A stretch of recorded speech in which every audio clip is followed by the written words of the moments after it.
సాంబార్లోకి కానీ రసంలోకి కానీ మంచి కాంబినేషన్ ఫ్రై అయితే చూపిస్తున్నా అండి. ఇదైతే చికెన్ లివరు, అలాగే చికెన్ కందనకాయ అంటారు కదా, అవి 2 తీసుకున్నాను. ఇవి వచ్చేసి 1 కేజీ క్వాంటిటీ. వీటన్నిటిని ముందు మనం బాగా ఒక 4-5 టైమ్స్ నీసు వాసన ఏమీ రాకుండా క్లీన్ చేసుకోవాలి. క్లీన్ చేసుకున్న తర్వాత వీటన్నిటిని సన్నగా కట్ చేసుకోవాలి. నెక్స్ట్ దీంట్లో కొంచెం ఉప్పు, అలాగే కొంచెం పసుపు యాడ్ చేసుకొని స్టవ్ ఆన్ చేసుకొని ఇది ఉడకబెట్టుకోవాలి. ఇదేంటంటే బాగా నీసు వాసన ఎక్కువ వస్తుంది కదా, కాబట్టి మనం పచ్చిగా ఉడకబెట్టేసుకున్నాం అనుకోండి టేస్ట్ అస్సలు బాగోదు, ఎక్కువ నీసు వాసన వస్తుంది.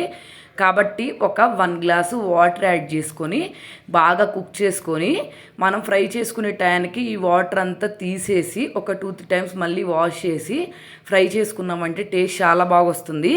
ఇప్పుడు ఉడకబెట్టేసుకున్నాం కదా, ఒక గిన్నె తీసుకొని అందులోకి కొంచెం ఆయిల్ యాడ్ చేసుకొని సన్నగా కట్ చేసుకున్న ఆనియన్స్ ఫ్రై చేసుకోవాలి. నెక్స్ట్ కొంచెం పసుపు యాడ్ చేసుకొని ఫ్రై చేసుకోవాలి. ఇది ఫ్రై అయిపోయిన తర్వాత మనం 2 రెబ్బల కరివేపాకు యాడ్ చేసుకొని ఫ్రై చేసుకోవాలి.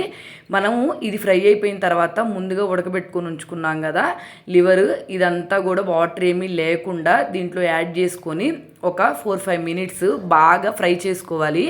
తర్వాత దీంట్లోకి టేస్ట్కి సరిపడినంత సాల్ట్ యాడ్ చేసుకొని మనము దీన్ని ఫ్రై చేసుకునే దాంట్లోనే టేస్ట్ బాగుంటుంది, నీసు వాసన ఏమీ రాకుండా. అందుకని చెప్పి ఎక్కువ సార్లు అయితే ఆయిల్లో ఒక 4-5 టైమ్స్ తిప్పుకొని బాగా ఫ్రై చేసుకోవాలి. ఇది ఫ్రై అయిపోయే లోపల మనము ఎండు కొబ్బరి కొంచెం, అలాగే చెక్క, లవంగాలు ఈ పొడిని వేసుకొని ముందు ఉంచుకున్నామంటే అసలు ఫ్రై అయితే చాలా టేస్ట్ బాగా వస్తుంది. కాబట్టి ఈ విధంగా ఒకసారి ట్రై చేయండి మీరు. మా అమ్మ అయితే ఇది చేస్తే టేస్ట్ చాలా బాగుంటుంది.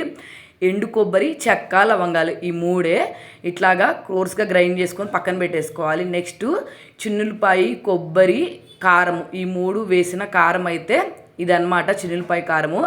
దీన్ని ఒక 3 టేబుల్ స్పూన్స్ ఈ లివర్లో యాడ్ చేసుకొని ఒక 2-3 టైమ్స్ తిప్పేసుకోవాలి.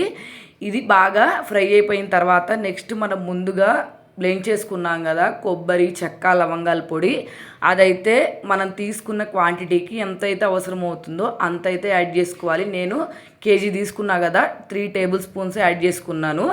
యాడ్ చేసుకొని ఒక 4-5 టైమ్స్ బాగా ఫ్రై చేసుకున్నామంటే టేస్టీగా, అలాగే పప్పుచారులోకి కానీ రసంలోకి కానీ మంచి కాంబినేషన్ లివర్ ఫ్రై అయితే రెడీ అయిపోతుంది.